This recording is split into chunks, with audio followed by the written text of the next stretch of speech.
Bienvenidos a nuestro primer programa de Montañas y Más. El día de hoy tendremos un conversatorio muy interesante con un invitado que nos hablará sobre vivencias, montañas, anécdotas y más. Además, disfrutaremos de un programa gastronómico con un chef invitado acompañado de música y pintura. No se lo pierdan, manténganse conectados. En este programa tendremos segmentos espectaculares. En Montañas y Más tendremos como invitado a Antonio Morales, historiador, montañista y emprendedor turístico de nuestro cantón. Este programa llega gracias al auspicio de El Reencuentro, Granja, Aventura y Naturaleza. Chaquiñán, ropa de montaña. Belísima, Peluquería.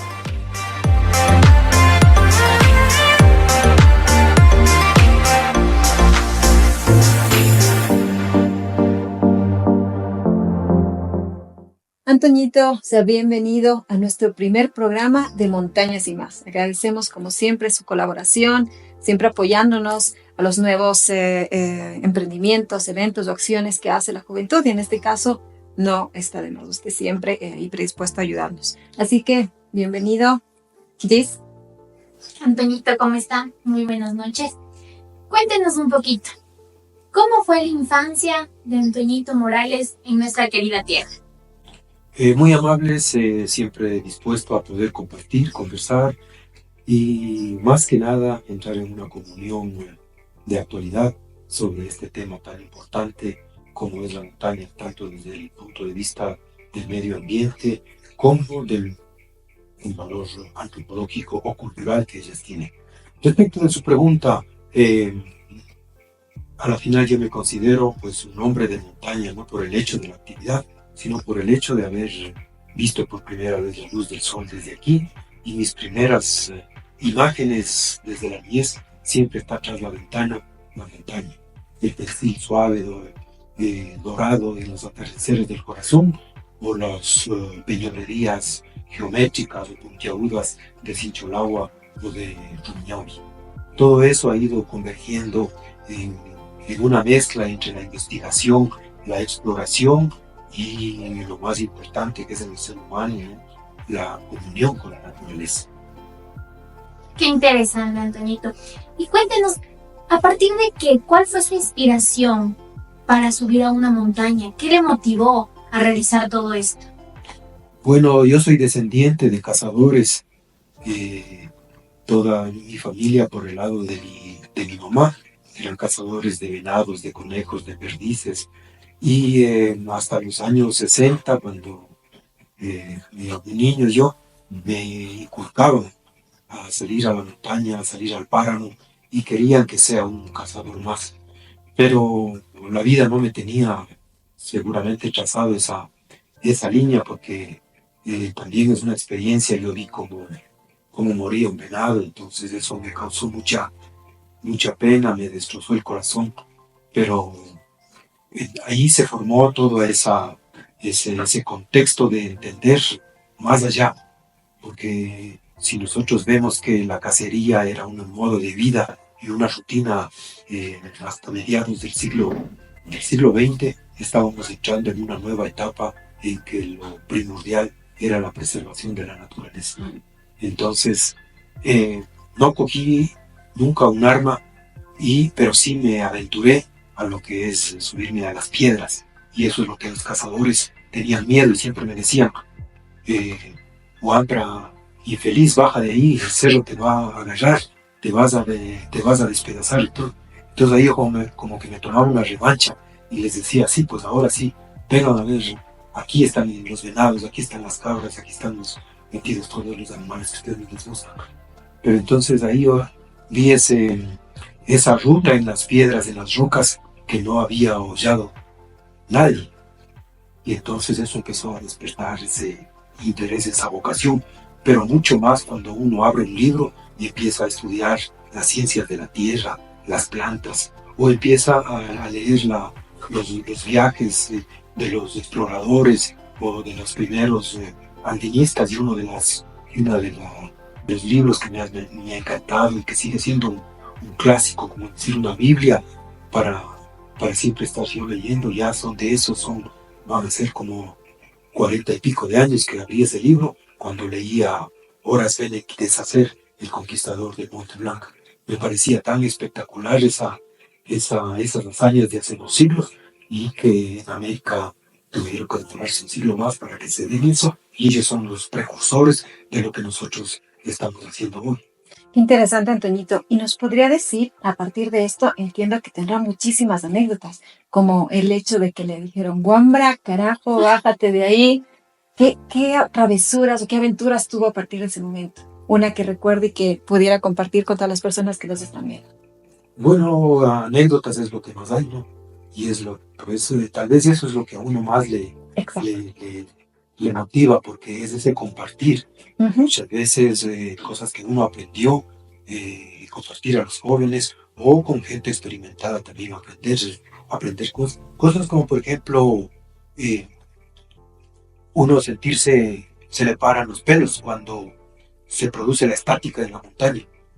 Expliquemos qué es la estática de la montaña, porque hay algunas personas pues, que puedan no conocer este término, ¿no? Las montañas cumplen el efecto de antena. La Tierra está dándose la vuelta y las montañas son las partes prominentes y están captando la energía. Es como un motor que está con sus aspas y en ciertos momentos o en ciertas condiciones, de acuerdo al clima o a la posición del sol, que será, entonces se produce una electricidad que está lista a descargarse. Entonces uno, desde pequeño, uno decía, ve qué maravilla sonaba. Es como cuando uno está cerca de unos cables de alta tensión, pero eso en la montaña. Entonces, rato menos pensado, cae un rayo en seco, e inclusive sin haber nubes. Entonces uno dice, ¿y esto qué es? ¿Qué pasa? Eso después me sucedió y me se asusta. Pero es muy peligroso también. Muy peligroso, claro. Le puede caer porque usted está haciendo el efecto antena. Claro. ¿Y qué podemos hacer? ¿Qué consejo podríamos dar en el caso de que nosotros pudiéramos encontrar una situación? Apartarse de las cosas que tenga de metal y acostarse en la tierra. Que eso es pasajero. Ojo. No lo olvide. Eso es una de las cosas. Pero hay una interesante que me pasó hace poco también, pero esto yo le leí en el libro de la monografía de Machachi de Miguel Salazar. Es también la nevada tierna. Él hace él también era un explorador de Machachi y también investigador, filósofo, y él decía, hay 2 tipos de nevadas, la nevada fuerte, el vendaval, donde arrecia el frío, la nieve, el viento más que nada, parte los labios y es muy tedioso y cansa. Y la otra, en cambio, la nevada tierna, cuando hilitos de nieve caen y el ambiente está abrigada. Y eso sí me ha topado. Muchas veces los andinistas, inclusive gente de experiencia, no sabe qué es eso. Nunca se han detenido a observar o a sentir ese cambio de la naturaleza. Claro, ahí es un poco contradictorio. Entonces, esta dualidad en el entender de la vida siempre estuvo presente en la gente de montaña, ¿no? Entonces, la filosofía de siempre entender la hembra, lo macho, el día, la noche, el bien y el mal, el calor y el frío, siempre se debía entender a la vida o las situaciones en función de esta dualidad, que no solo era particularidad del eurocentrismo, sino también era bien entendido aquí en la región panandina. Interesante. Sabemos, Antoñito, que usted es un amante de la historia. ¿Usted sabe cuál fue el primer montañista de aquí del Cantón Mejía? Bueno, el primer montañista del Cantón Mejía, no por su interés, sino por su necesidad, fue David Beltrán. David Beltrán, quien, un joven de 20 años que en 1880, cuando vino Edward Whymper, él sirvió de ayudante de este explorador, de este viajero y alpinista. Entonces se desempeñó tan bien que le llevó a la Antizana, se fue al Cayambe, hicieron el Cotopaxi y fue también al Chimborazo y se convirtió en el primer americano más cerca al sol, que es lo que ellos hacen propaganda o parafrasean.